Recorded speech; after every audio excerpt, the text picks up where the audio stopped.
আমাদের অখণ্ডতাকে রক্ষার প্রয়োজনে হাদির মধ্যে এই সংগ্রামী মৃত্যুঞ্জয়ী বীরের বেঁচে থাকা প্রয়োজন। এদেশে আমেরিকা অভয়কে আছে যে তোমরা বেশি টেনশন করো না, যা করার আমরা করে দিচ্ছি। 11 তারিখ থেকে লোক ঢুকে যাবে, আমরা লাইসেন্স পেয়ে গেছি, সমস্ত লোক ঢুকছে, চট্টগ্রাম ঢাকা একসাথে হবে। এমন সময় হাদিকে গুলি করা হয়েছে ঠিক কিছুদিন ধরে নির্বাচন তফসিল ঘোষণা হবে, নির্বাচনের পোলারাইজেশন হচ্ছে, জনগণ সব উপর পরিবেশে ভোট দিতে যাবে। সেই নির্বাচনের ময়দানকে এমন একটা ন্যারেটিভের মাধ্যমে সাংবাদিক, লেখক, কলামিস্ট, বুদ্ধিজীবী, শিল্পী, সাহিত্যিকরা বর্ণচলার মতো যারা 5ই আগস্টের পর যারা লুকিয়ে গিয়েছিলেন, আমাদের সরকারের প্রশাসনের গোয়েন্দাদের ব্যর্থতার সুযোগ নিয়ে তারা আবার মাথা খরচ বেরিয়ে দিয়ে তারা আবার এই দেশকে দিল্লি তাবেদার করার চক্র দিল। তারই অংশ হিসাবে আমি মনে করি আমাদের স্নেহস্পদ সন্তান এই হাদিকে খুন করার জন্য তাকে গুলি করা হয়েছে। তার জীবন সংকটাপন্ন। আমরা জানতে পেরেছি তাকে চিকিৎসার জন্য আজকেই হয়তো বাইরে পাঠাবার চেষ্টা করা হচ্ছে। সারা দেশ, সারা দুনিয়া এই জুলাই বিপ্লবের যারা অংশীদার, ফ্যাসিবাদ বিরোধী আন্দোলনের যারা অসাধারণ ভূমিকা রেখেছিলেন, তারা সকলেই প্রাণ খুলে হাদির সুস্থতার জন্য আল্লাহর কাছে চোখের পানি ফেলছেন, দোয়া করছেন। আমরা আল্লাহর কাছে আজকের এই আলোচনা সবাই দোয়া করছি ভারতীয় আধিপত্যবাদ বিরোধী দেশপ্রেমিক যে শুধু নিজের জন্য নয়, দেশের জন্য এবং প্রত্যেক ফ্যাসিবাদ বিরোধী রাজনৈতিক শক্তিকে এই ন্যারেটিভ দিয়ে এই জুলাইয়ের চেতনায় ঐক্যবদ্ধ রাখার জন্য সে অকুতোভয় সংগ্রামী বার্তা ছড়িয়ে দিয়েছিলেন।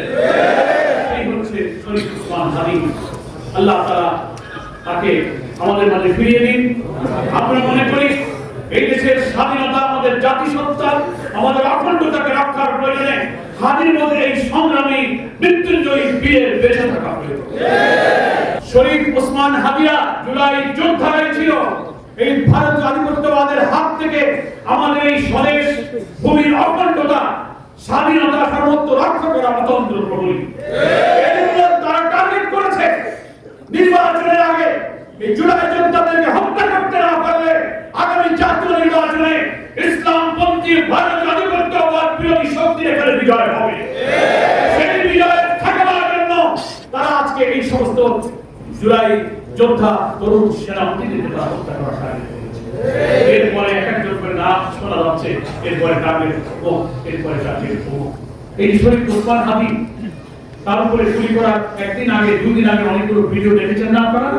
সে তার জীবনের উপরে হুমকি, নিরাপত্তাহীনতার কথা দিয়ে প্রকাশ্যে বলা লাগতো যে আমাকে গুলি করা হতে পারে, আমি মরে যেতে পারি, মরে গেলে আমার কোনো দুঃখ নেই, কিন্তু সেই হত্যাকারীদের ধরে যেন বিচার করা হবে। শুনেছেন আপনারা? আমার বাচ্চাটাকে তোমরা একটু দেখে রেখো। একটা জুলাই যুদ্ধ যখন তার জীবনের উপরে এরকম হুমকি, এত নিরাপত্তাহীনতার তথ্য পেশ করতে পারে, যাকে সারা বাংলাদেশ চেনে, গোয়েন্দারা চেনে, সরকার চেনে, ইন্টেলিজেন্স চেনে, সেই লোকটা এই কথা বলার পর তার নিরাপত্তার জন্য সরকার কি ব্যবস্থা নিচ্ছে? এদেশে আমেরিকা অভয়কে আছে যে তোমরা বেশি টেনশন করো না, যা করার আমরা করে দিচ্ছি। 11 তারিখ থেকে লোক ঢুকে যাবে, আমরা লাইসেন্স পেয়ে গেছি, সমস্ত লোক ঢুকছে, চট্টগ্রাম ঢাকা একসাথে হবে, প্রয়োজনে করে খুলনাতে যাওয়া হবে। শুনেছেন আপনারা সেগুলো? আমরা সেগুলো প্রধানমন্ত্রী থেকে বলেছি।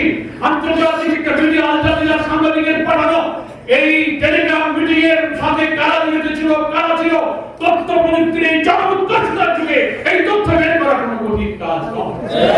11 তারিখে তারা বলেছে, 12 তারিখে হাদি কিছু শুনবে। কি দেখেছেন আপনারা? এরপরে কি টার্গেট আছে?